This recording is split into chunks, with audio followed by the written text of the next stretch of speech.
tonight's special report, we're going to look at one of the most important subjects and issues out there in the world today. You know about the inflation that's beginning. You know about the wars and revolutions and rioting in the Middle East spreading into areas of Europe. You know about 50 million Americans on food stamps now and growing.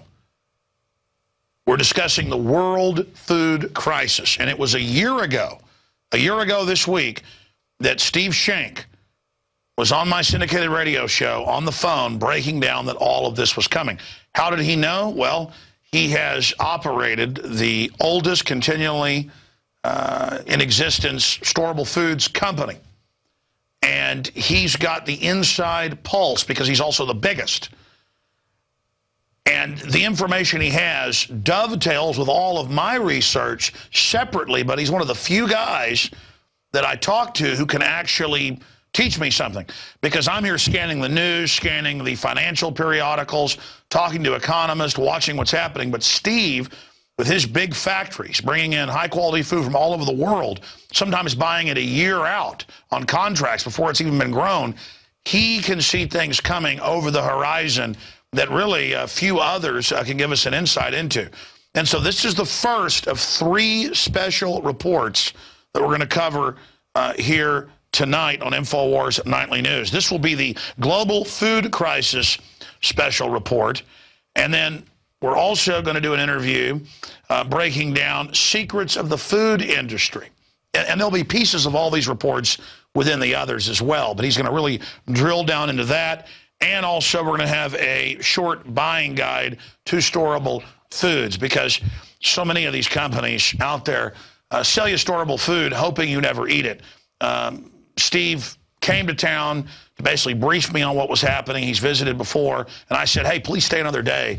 Come on the radio, come on the TV show, and break down what you've just told me, because I was just purchasing some more food from eFoods, and he broke down the fact that you know, a lot of these companies, the food has less wholesomeness and nutrition than the cardboard box it came in.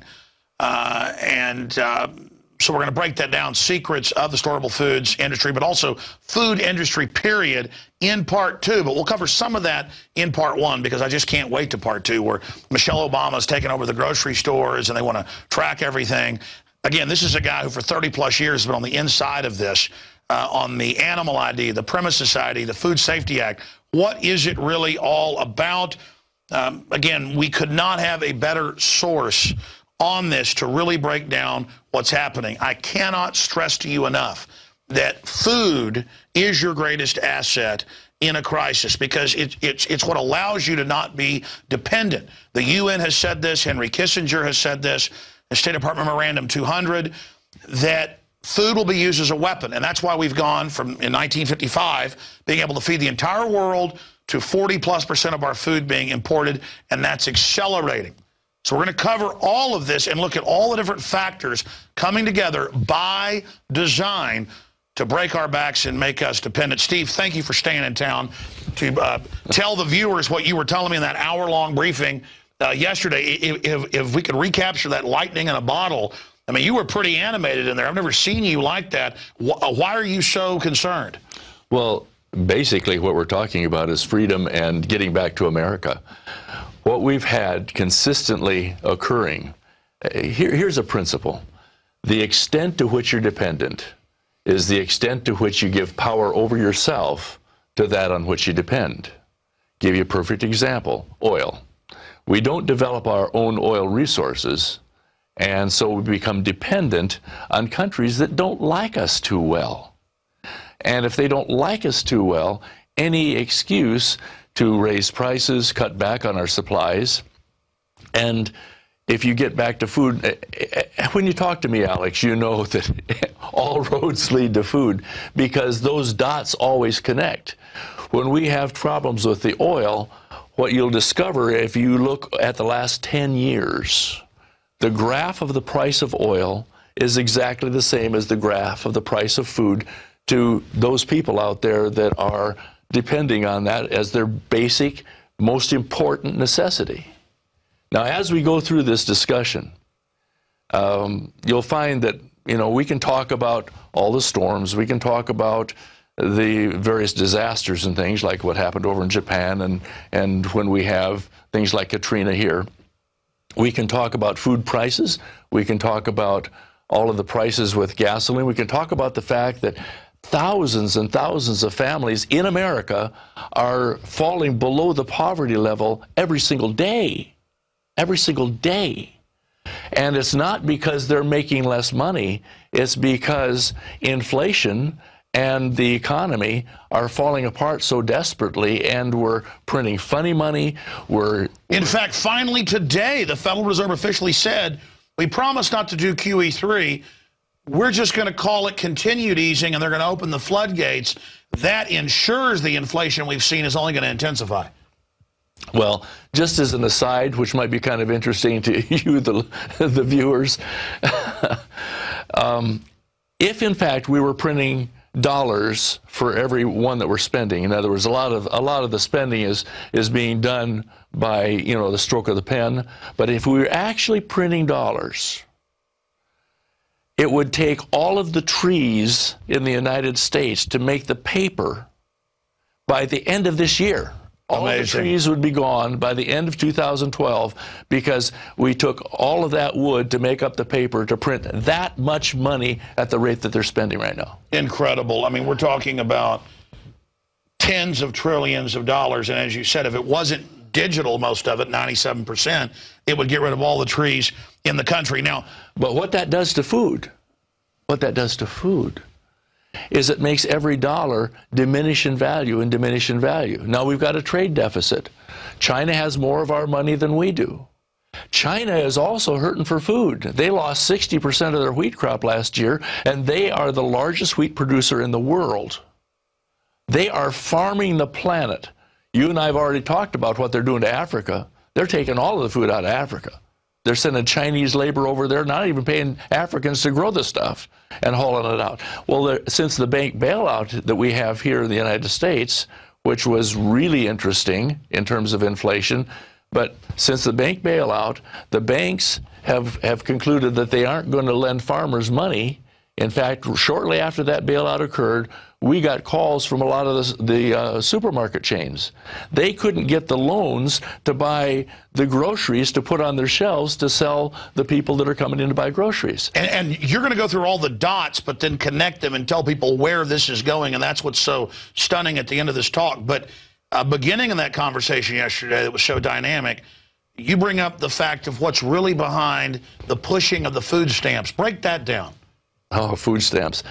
That's an interesting deal. I think that all of your viewers have had to have heard the advertisements encouraging people to get food stamps. It's everywhere. For crying out loud. And we've got a situation now Governor Romney, in one of his political talks, made the statement that he wants to cut back on food stamps, on the funding for food stamps.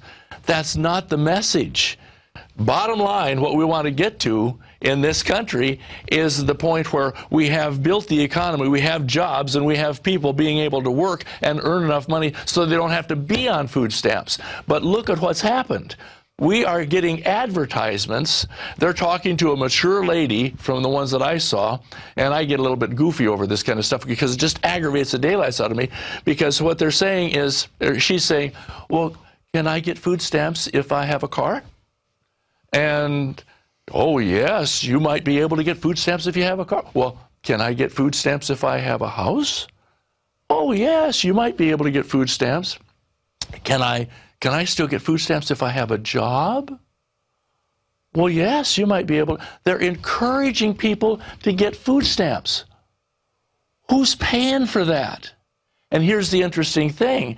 The government has made commitments like crazy, not just with the food stamps issue, but with the fact that 50% of the population of this country, what was the richest country in the world, is now, 50% of that population now has to be subsidized for their groceries.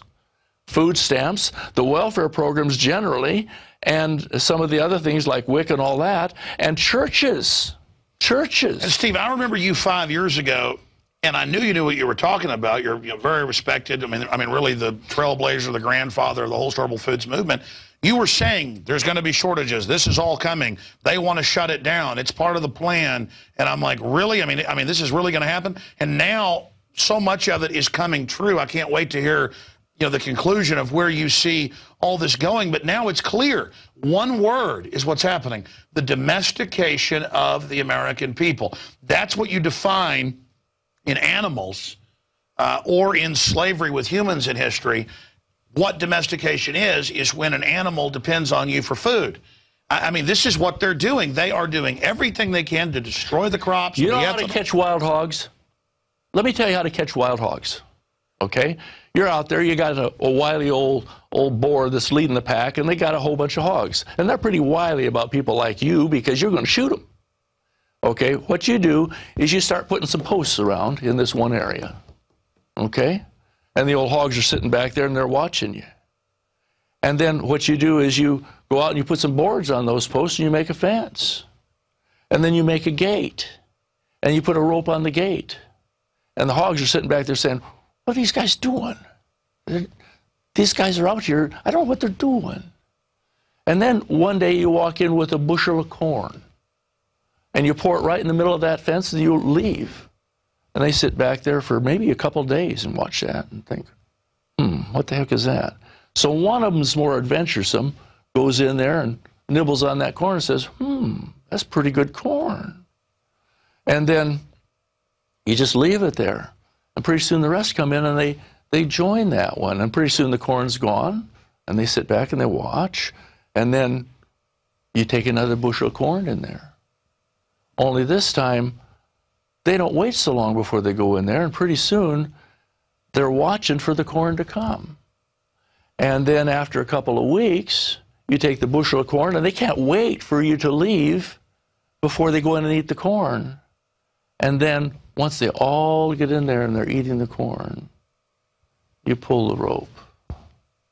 That's how we, at our farm in East Texas, get rid of the hogs. And there's so many of them, we don't even try to sell them for meat. Once they run in there, then you drive up, jump out of the pickup truck with 4 assault rifles, and you can shoot 20 or 30 of them.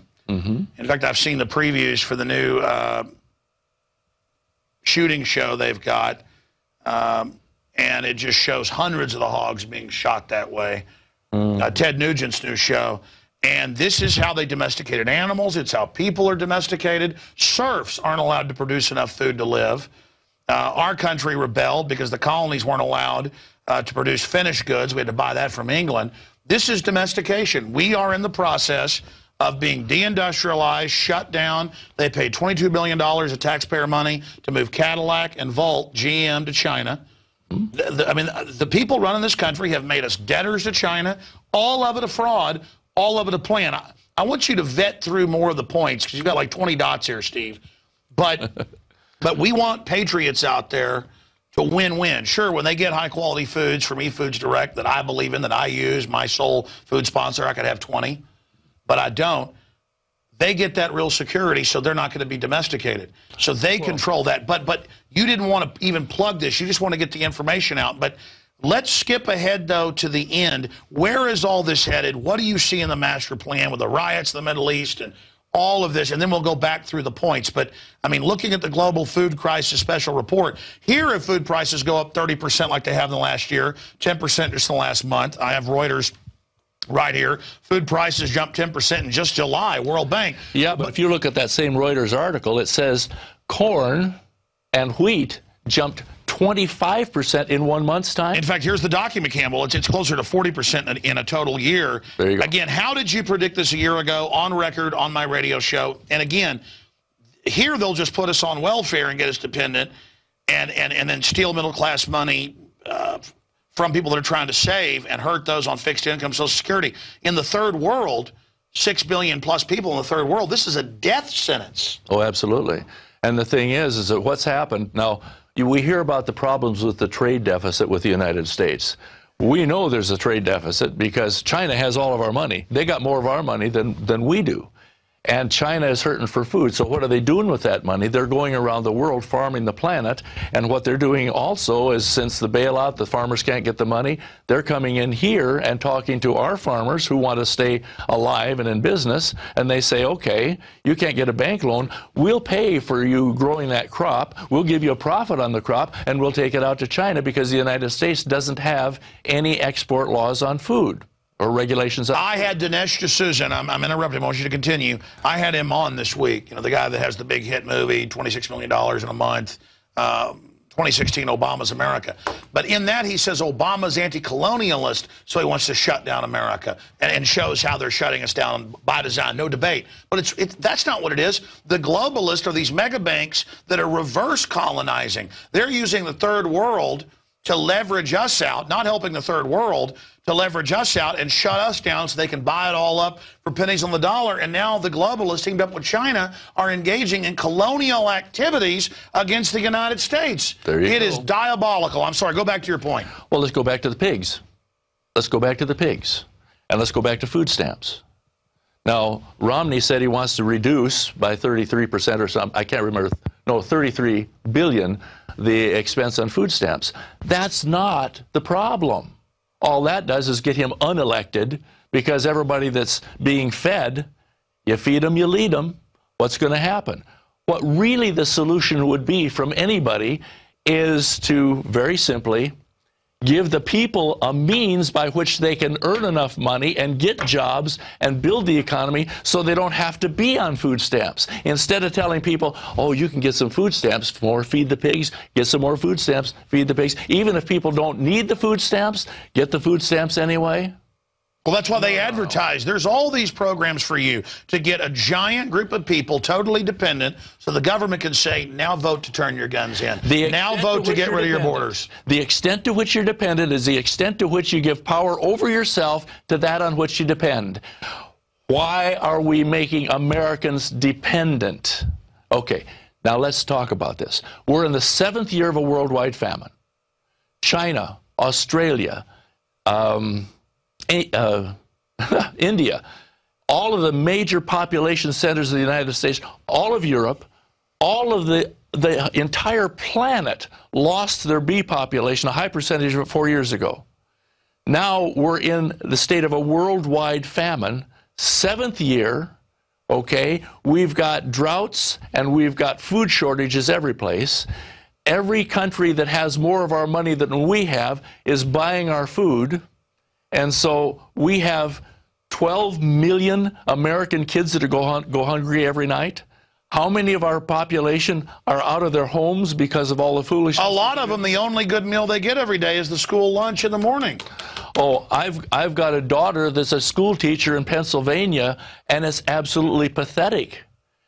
In some of these areas, we have people that work with our organization that are donating food to schools so that the kids that only get one meal a day by coming to school can have something to take home and eat over the weekend. That's America. Look, I got to ask you before you go further, how did you know this? Well, not just a year ago. You've been saying this is coming. I mean, obviously, you're at the heart of the industry. You don't, I mean, you're manufacturing it, you're buying it, you're doing it all. I mean, you've seen this plan coming for years. How did you put all the pieces together? It doesn't take brain surgery. We're sitting there, we're buying the raw materials, we're seeing the prices go up with raw materials. We know that we have to go to a foreign country right now, and I'm not even going to discuss it because I'll have to compete with everybody that's running down there if I tell them. But the fact is, we go to a foreign country because, here we go, genetically altered food. We don't know what's going to make you glow in the dark, walk sideways, and one eye. Almost, well, 80-something% of the major crops are GMO in America. You can't even, you were telling me privately, you can't even get non-GMO in America anymore. They're mixing it all together. It's incredible. And it's almost being mandated.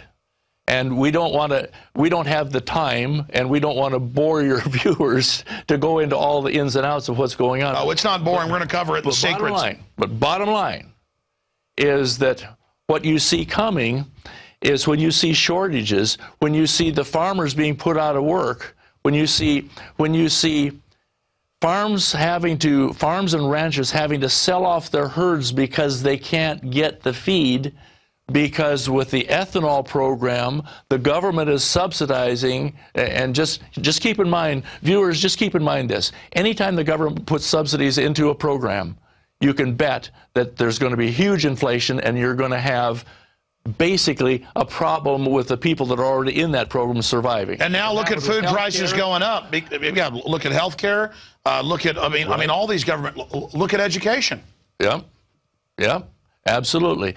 The extent to which you're dependent is the extent to which you give power over yourself to that on which you depend. Now, here's the answer for every American. What's your greatest dependency? Obviously, food. Okay? The fascinating thing is you can't do anything about the rest of the stuff. You can't do anything about whichever one of these guys is elected and what they do with it and what promises they make and that they can't keep anyway. You can't do anything about the weather conditions. You can't do anything about whether your job stays in place, whether your corporation shuts down or downsizes or whatever happens. But you can do something about your greatest dependency. You can do what the old pioneers did. What they would always do was that they would have a supply of food in. Because what's happening now, we also know that there have been executive orders signed where all of these commitments that the government has made to take care of, right now, half the population of the country. Also, what most people don't realize is that half the population of the country is employed almost in some way or another by the government. So you've got that put together. But all of these commitments with the food stamps and with the various welfare programs and with all of the welfare system, the welfare mentality we've got here, what's happened is that they've made commitments for food. They don't have any food. The government does not have a supply of food. So we've got an executive order, several of them in place, that provide for when they run out of or when they need food for something, they can actually go and take over supplies of food from the large supplies. Oh, we should have showed the executive orders. They can commandeer roadways, transportation, food, raw materials, but worse, labor. Absolutely. They can form work brigades. That's in the executive orders. Anybody can Google executive orders for food confiscation. They're all there. They've been reissued. Obama has reissued them. But they've got executive orders saying they can suspend Congress. I understand. I understand. But let's talk about food. Because food is, of all those things, food is the control mechanism. I talked with Gun Owners of America a little bit ago. I did a little bit of a seminar. It was a couple of years ago, in fact. That's the first time I met you. I was down there talking to them. And one of the things that I said was, hey, guys, most of the great white hunters in the country say, well, heck, I'll just go up and pop a deer in the head with a rock and I'll be able to provide for my family. And that's fine. You can have your 30-06, 2,000 rounds of ammunition and a bumper sticker that says you'll get my guns when you pry them out of my cold, dead fingers. But the fact is that if Melvin, that has the 30-06, can't get a peanut butter sandwich, what's going to happen? Your guns will not keep your food and protect your food, but your food will protect your guns and your children and your property rights. Because, you see, when the breadline forms and the government doesn't have enough food to provide for all of the commitments, all hell is going to break loose. And listen, we've got the government massing giant armored vehicles, 1.4 billion rounds of ammo, armored pillboxes, military drills admitting it's for domestic operations. I've always said, as we saw this building up, let's just hope there's a 20% chance, a 50% chance. More and more with QE3 and all of it, it appears to be an inevitability. I hope we can pray and repent and back off this system like Nineveh got a reprieve. But here's the problem. It's all just racing forward. It's all coming true. The worst scenarios, this constellation of data points, and the government doing this by design for this design collapse appears to be where we're going. I don't know if it's 6 months. I don't know if it's a year. I don't know if it's next week. But they're talking about in mainstream news, the euro completely collapsing. They've already got food riots in Europe. In Spain, they're raiding grocery stores. In Italy, they're having problems. In Greece. And then I look at our economic situation. It's even worse than theirs. And it's all engineered by these globalists who are using this to bring people down. And then I think, of the story of Egypt and the first economist that Alfred Adass talks about, when you actually are reading in Genesis where you have the 7 fat years and the 7 lean years, the truth is, because they put the food back for the 7 years, they end up, Pharaoh enslaves everybody because he has the food put aside. I mean, people miss what's told right there in that story. And, I mean, you're right. The whole globalist program is about starving people out, and that's what Henry Kissinger talked about in 1973 as food as a weapon, the Memorandum 200, and now we see everything they do preparing for this. The carbon taxes, they are setting things up in all the towns around Austin, but it's nationwide. We're sending reporters there. We've got the reports coming out next week. It's all UN run. We have all the documents. They're getting ready to shut these small towns down, have factories under high-rises in small towns, and they all get tax-free, whoever owns that, kind of like Walmart's designed to bankrupt all the businesses. Now they're going to only let these systems operate and implode everything else. I mean, it is just incredible, the takeover plan. They have got this whole thing lined up. But it's Agenda 21. You are doing a great job of letting people know about that. And we've got people that would not miss one of your shows and that take notes when you bring this information to the fore. All I'm saying is it's so diabolical. Is there a way to stop it? That's right. But here's the deal. What can you and what can any of those viewers out there do about all this stuff that we're talking about? I've said it. Listen, you go to my house, yeah. I've got all the food from other companies I bought before I discovered you guys 7, 8 years ago. I threw that away. But I've got 4 or 5 purchases from you guys in there. Then I've got some specialty stuff. And I've got all my emergency stuff. I've got my guns. I've got my 2 fences up around my house. Not because I'm living in fear. I'm out here fighting the globalists. But because I love my family. And I've moved outside Austin, all of this, because if there was a 20% chance of this happening, I would have a responsibility to do it. And now it looks like an 80% chance. What people have to do is exactly what we're doing. You know, we practice what we preach. We're smoking our own dope, as it were. Exactly. From the standpoint that we're going out there and we're buying raw materials a year ahead of time. And the reason we're doing that is to freeze the price so that we can process the stuff and get it to people. The other thing, the more important reason we're buying the food is so that we can freeze the availability. You might have all the money in the world, but you got no food. You're going to stand there. It's like you're buying future contracts out. Absolutely. That's how you knew a year ago it was going to be so high now, because it's obviously staged, or they wouldn't have known that the contracts would have to be higher. Yeah. But let me tell you why you got to do that. No, I'm not saying. Sure, I'm not saying you're bad for buying a year out. I'm saying you knew it was going to go up. They were charging more a year out. Everybody's got to do what we're doing. Yeah. Everybody's got to they don't want the raw materials. They need the finished product. But the fact is, they've got to do exactly what we're doing for a couple of reasons. The first one is that, remember, people are falling below that poverty line because things are getting more and more expensive. The way you put in your food and your supply before hyperinflation, you freeze the price by getting it. Well, it's like Weimar Republic, and I'm not saying it's going to get that bad. Weimar Republic, where it took 40 million Deutschmarks to buy a loaf of bread, wheelbarrows of money marked 1 million Deutschmarks per bill just to buy a loaf of bread by the end of it. Imagine if Germans would have known and bought a year before. All I'm saying is this. You're a great sponsor that helps fund the news organization, what we're doing. But when I go out and get a sponsor, I go get and find who I'm already using, who I believe in, because I like to sleep good at night. But I got to tell you, Steve, I mean, here's the bottom line. I promote what I believe in. I'm a free market person. So if I like a brand of firearm, I go out and try to get them as a sponsor. If I have a brand of ammo I like, I try to go out and get them. When I was on local radio, if I really liked a restaurant, I'd try to get them as a sponsor, because I sell the truth. George Soros and all these guys, they live off banker bailout money, corporate welfare. $500 million was sent to MSNBC of taxpayer money to give Rachel Maddow and people raises. They didn't hire one person.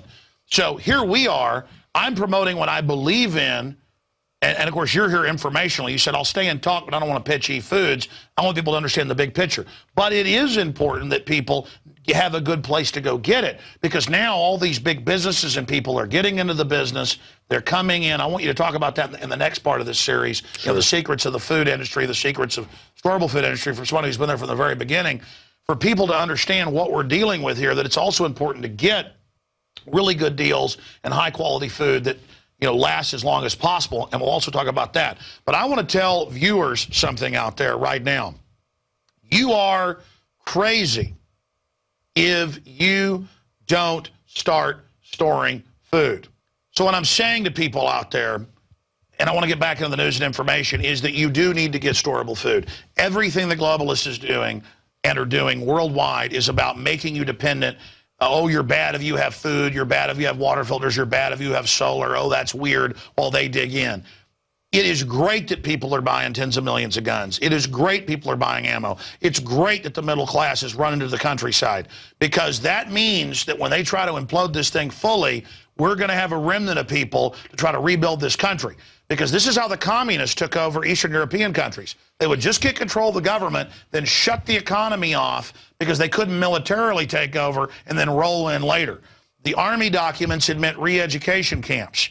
So believe me, I'm getting storable food. You need it, and you need to get it from efoodsdirect.com. Find the specials at efoodsdirect.com/Alex. Also, most companies don't say, call and just pay the shipping and get samples. They're like, just get your year's supply. They want you to get the 6 free meals when you pay for the shipping so that you can eat them and see that it's quality, okay? That's why I chose eFoods. As I did my research, I tested a bunch, bought a bunch. The other stuff was like cardboard or filled with MSG or made in China. This is all packaged right here in the U.S. They used to be only made in America until they found out it's impossible to buy it. They didn't guaranteed to have some GMO in it.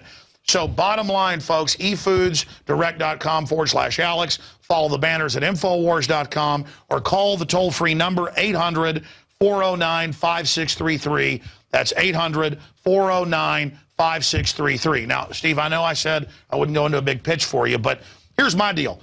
You know, you're here to cover news and info, but you're also a great sponsor, so I want to support what you're doing. And I believe in people getting food. So, I mean, that's why I get so excited about these issues. But finish up in this part one, the other points you haven't hit. The thing that we need to cover, there are 2 facets. We just covered the fact that we buy out ahead of time so we can freeze the cost.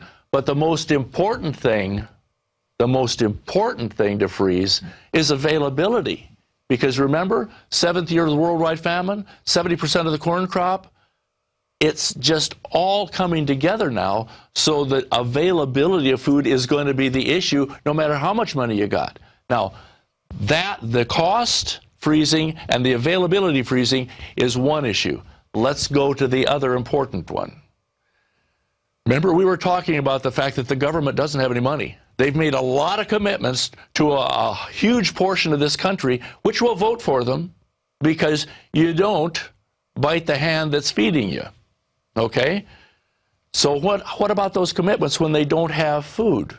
We know about the executive orders that you just talked about. Let's talk about not just the roadways, not the fact that if you got an airplane, they can take that over, not any of this kind of stuff. Let's just talk about the food, okay? When these obligations have to be met for the people who right now can't provide for themselves, where's the food going to come from? When food can be taken from the big warehouses and things and channeled where it's needed, what about the people who were prudent enough to put aside some retirement money? What about the disabled vet that stands in the breadline with his check from his disability but still can't buy food because it's been taken to give? This is take from the willing to take care of themselves and give to the others that will vote for me. Think about it. What's going to happen when in that breadline, not the people who are on the government support right now, but the people who have set aside their retirement, who have set aside their disability check, who have their little sack of gold because they were prudent enough to buy some gold for when things hit the fan, And that gold won't buy any food because there's none left because it has been taken. So you tell me the extent to which you're dependent is the extent. Well, it's incredible. I'll tell you what I've done. I have, you know, family that are veterans and people like that who can't live off their Social Security, who are disabled and things. And that's why I've bought so much food is I send them a year's supply. I mean, charity starts at home, and I've made sure that my family and loved ones actually have the food because, you know, it's one thing to just write a check, you know, to family or something, and then they end up, you know, just buying stuff at Walmart or whatever. But when you give them high-quality, storable foods, you are really giving them an insurance policy that if things don't go to hell in a handbasket, well, great, you eat it because food tastes so good. Well, now, there's something that we need to cover here. I know you want to cover it in a different session, but it's really important. 3 years ago, I got a call from the wife of a veterinarian down in southern Utah. She said, Steve, we've got a bunch of your food in, but I got to tell you something. We just got notice from the U.S. Department of Agriculture that my husband, who is a veterinarian, is going to be required at some point in time to go around to every farm and ranch and identify every single critter that's there. Now, at that point, we had just finished up with the E. coli challenge to spinach. You remember I put out that little ad that said spinach has been, you know, contaminated and things like that with the E. coli, and E. coli and spinach doesn't poop because that's where E. coli comes from. That's kind of indelicate, but I tend to be indelicate. No, but this is clearly economic espionage. Every time they've got a bill like the Food Safety Act that lets big agri do whatever they want and only shuts down small farms, written by big agri, they have a bunch of these events. Well, but the point is that the objective is so that you can follow back, or so that the authorities can follow back if there's a contaminated critter that happens to make people sick, then they should be able to follow back to whoever got that and do the recall. So if we're identifying the source of all the food and that comes into the grocery store, then it won't do any good unless we also identify who bought that food so that we can, if there's a problem, like we've seen so many problems. Isn't it interesting we have problems when we're about to have a legislation? And don't let a good crisis go to waste. Oh, absolutely. You said it. I'm going to steal your thunder right now. If they are tracking everything from the farm to your plate, they know what you're eating. And Michelle and the federal government has said, Michelle Obama, this is a long-term program, they want to tax you and fine you when you don't eat the right thing. So now they know what you're eating. Now they want to take over the grocery stores. Here's an article out of CNS News. Miss Obama's second-term agenda, impact nature of food and grocery stores and tell you what to eat. I mean, there is the headline right there. Why is Michelle Obama's food initiative promoting Walmart? They don't talk about GMO. They don't talk about aspartame. They don't talk about MSG. None of that's a problem. No, she says salt. Bloomberg banning milk products, banning over 16-ounce drinks, trying to ban popcorn. They want to set the precedent that they tell you exactly what you can and can't do. Well, I'll tell you what. You want to know about salt? You want to know about salt? That's a side issue. It's not what we're talking about. But I did a recording. They can catch it on our website. I'll send it over to yours, too, so they can listen to it, on sodium. Do you realize that the medical journals are telling people that they have to have a minimum of 230 grams of salt every day, sodium content, but it's not table salt. That will kill you. What they don't tell people is that if you have sea salt with the other minerals and things like that, it's actually healthy for you, and you got to have it to keep from dying. But all of these things that go on. Exactly. They say you need fluoride, but it's not calcium fluoride you need a little bit of. It's the hydrophilosific acid, it's hard to pronounce, that has a missing electron, so it's deadly acid. Oh, it's a... How do you pronounce it, hydrophilosic acid? Fluorosilicic. I've been having so many problems with that. We're teleprompter free, folks. We've had the scientist on. It is, Rob knows how to say it. Rob, how do you say it? Hydroflora. silicic acid. For whatever reason, I'm usually eloquent. I have big problems, but I've watched even Harvard. Guys, put it on screen. Just type in Harvard study fluoride. It's Reuters. Admits brain damage, IQ reduction, cancer. Because it's not calcium fluoride. It's not even sodium fluoride. They go in and change the makeup of the molecule to supercharge it to this deadly acid. I mean, can you just, it's incredible. It's incredible. Hey, if you and I've been drinking so much of it, I can't even say the real name of it. If you ever have strong feelings about that, would you make me the first to know? Well, I mean, listen, that's why I sound like a carnival barker about this food. But I'm sorry. I want to tell the viewers something out there. The time for screwing around is over. Now is the time, folks. If you don't have ammo and guns, if you don't have water filters, if you don't have your neighbors informed, you better quietly talk to your neighbors and see who's a globalist and who isn't. You know, if you're a little concerned about things and don't trust the government and your neighbor acts weird, good, mark that down. Because it's time to learn what's going on, folks. I've gone around in the countryside and talked to my neighbors because I want to be ahead of things. I want to take care of my daughters and my son. Do you understand that, ladies and gentlemen? This isn't a game. Government is hoarding food for themselves. SWAT teams are hoarding food. They're hoarding ammunition. They're building up weapons while telling you it's bad to get ready. Oh, but under pressure, FEMA's like, maybe you should have a week ready. And then what do you make? In fact, new viewers won't believe this if you missed it. Earlier this week, they've come out, and the government, DHS, says, get ready, prepare for zombie apocalypse, which is a metaphor, an archetype of basically the welfare hordes when their checks don't cash or their checks don't buy anything. Did you see the governments saying get ready for zombie apocalypses? That's absolutely insane. And what we've been trying to say all along, when you and I talk, Alex, what we've been trying to tell people, let's just go back to this issue of tracking the food, okay? The explanation as to why it needs to be tracked that will be given people, I will guarantee you, just as sure as I'm sitting here looking ugly, is that if there's ever a recall, we need to know who to let know, okay?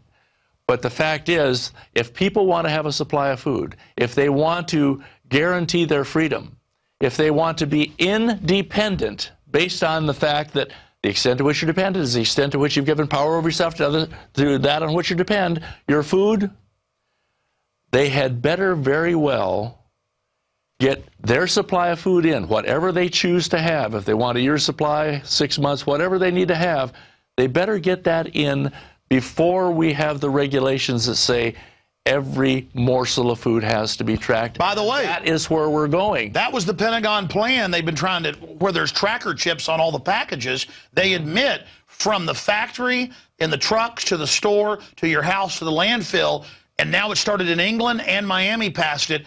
The trash trucks are going to scan with smart meters what's in your trash and tax you according to each piece.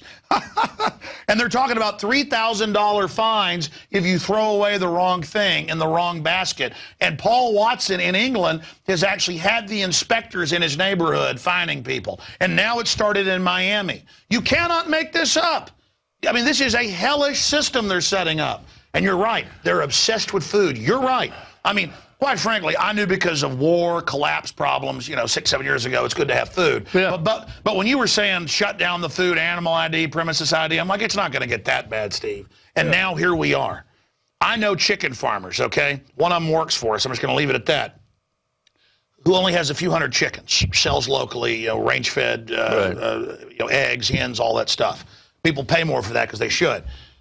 They get harassed by bureaucrats, but Big Pharma, Tyson Chicken, can have 1 million chickens and do whatever they want, and they get one chip that's for the million. But the little guys, they don't have all the waiver forms. You got to have a $10 chip per chicken. You can't sell a chicken for $10. It is designed. Look who wrote the Food Safety Act last year. Big Pharma spent $18 million, Big Agra, in 1 week trying to get that passed. And when it failed, they just went ahead with executive orders, as you said. I mean, they are taking over. You know, I'm supposed to be interviewing you, and I'm ranting. What are the other points? Well, go ahead and rant. It's as good as I said it, only you just said it louder. Exactly. I tend to be conservative, and I don't get upset about it. No, but I am. I mean, let me tell you, I just want the nightmare to end. I just want the nightmare to end, Steve. But listen, you've got all these other points you wrote down. What are some of the other points? Let's finish up on this one. Very simply, what we're dealing with the identification and the tracking, what people have to understand is that with the shortages, whether they're contrived or not, with the price increases, whether they're contrived or not, with the circumstances that we've got with the legislation and the tracking of the food, no one, Joe Lunchbucket and Sally, his wife, can't do anything about any of these. We can rail at the heavens and say it's not fair, it's crappy, it's terrible, it's miserable, it's communism, or whatever the heck we want to call it, but we can't do anything about it. But the one thing we can do about it is before this gate on the hog trap closes, we can get the hell out. We can get our food, because it's not being tracked yet. And we still have some that some of us can afford. And there are ways through some of the foundations and things that we're working with that I don't want to discuss right now, where people actually, instead of cutting back on the food stamp program, where people actually can start helping other people get food and get involved with this thing. And one of the ways that they can help is listening to what you say and what I'm talking about, and get with their friends and neighbors and say, we got some food. You guys had better get in touch with Alex's program and listen to what this guy is saying and get some food in while you still can. Absolutely. And I mean, the good news is falling below that poverty level. And when you fall below the poverty level and you can't afford to buy your food and you have to go and get the food stamps to support you, you're now a slave. It's incredible. From the richest nation the world's ever seen, 4% of the world's population, we had over half the wealth. We're still 4 to 5% of the world population. We now only have about 27 to 30% of the wealth, depending on which actuary. We have been robbed. Globalism has been a curse to this country.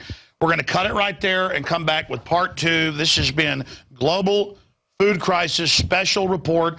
Some of the points we didn't get to here, because this is the big interview. We're going to come back in part 2 of this report. You know, this was on this Thursday edition of the show, but we're going to tape some more for future shows next week.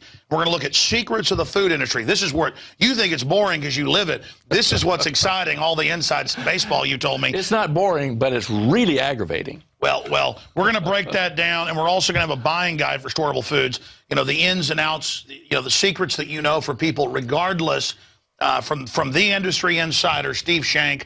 And again, folks, efoodsdirect.com/Alex for specials, 800-409-5633. And again, ladies and gentlemen, we will continue with this discussion on the radio as well. And when you do get the high-quality storable foods at efoodsdirect.com, or by calling the toll-free number, they can answer your questions there.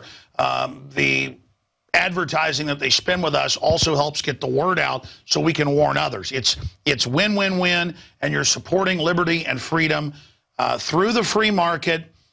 You're doing it through free association. We're not the government with a gun to your head saying, we're going to take your tax money and then give it to people to make them dependent, so we can have them as an army to vote against your rights and make you a slave because you held out. We're going to have them vote to make you a slave. They took the goods because we destroyed their economy, took their jobs, dumbed them down. Now they're going to vote to take your guns, take your property, and make you an even bigger slave, or conscript you, or whatever the case is. So again, go to Infowars.com, click on the banner that they were just showing, go there to the specials, and get your food in today, because it's the only insurance that you can 100% use. Nobody can deny prices are going up, and they're going to go up more the way things are going. So you can save money by buying the food now. That's the simple pitch. I sell the truth. I fund our operation by promoting what I believe in, and that's why we've been so successful. We're not funded by globalists or big sponsors. We are funded by you supporting us and spreading the word out there and becoming PrisonPlanet.tv members, subscribers. This is how we get the word out. And we couldn't do it without sponsors like Steve Shank, who has a great product. I go out there and find people I believe in, because I want the good mojo, the reap what you sow, the karma, whatever you want to call it. I promote what I believe in 100%, and I believe in what they're doing 100%. And the globalists do not want you to be self-sufficient. Everything they do is about making you dependent, as Steve said with the story of the hogs. Well, let me tell you, that's accurate, because that's how we get rid of them in East Texas, because they eat the baby fawns, they tear up your fields, eat your crops. I mean, it's the biggest problem you can imagine. But human beings, we're not feral pigs. We don't need to be enslaved. We don't need to be killed. The globalists see us as that. They see us as lower than cattle. So that's the bottom line. Part 2, this was Global Food Crisis Special Report. And boy, they're going to be blow-ups everywhere now in the third world as the prices go up. The next piece, when we return next week with the second part, is Secrets of the Food Industry. So don't say you weren't warned. I'm Alex Jones signing off for this special edition of InfoWars Nightly News. Great job to Jakari Jackson and to all the other reporters and to everybody putting together the graphics, all of it. It's amazing. I just learned we were doing this interview yesterday because I was trying to get him to come on to repeat all this. We decided to do this yesterday. We put all the graphics together, everything. This was impromptu, and here it is. So I hope you will take action. If you don't, it's at your own peril. Steve Schenk, thank you so much. Appreciate you, bud. And I'm going to have some more coffee now, ladies and gentlemen, and get down the road and do some more work. Thanks for watching.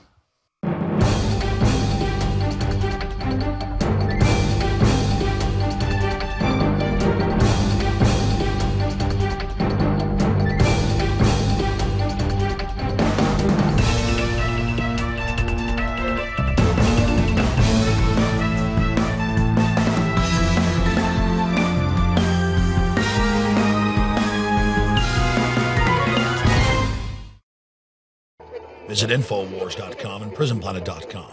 When you're on the site, you can also tune in 24 hours a day to my daily radio broadcast. There's also a free iPhone app to listen to the syndicated radio show when and where you want.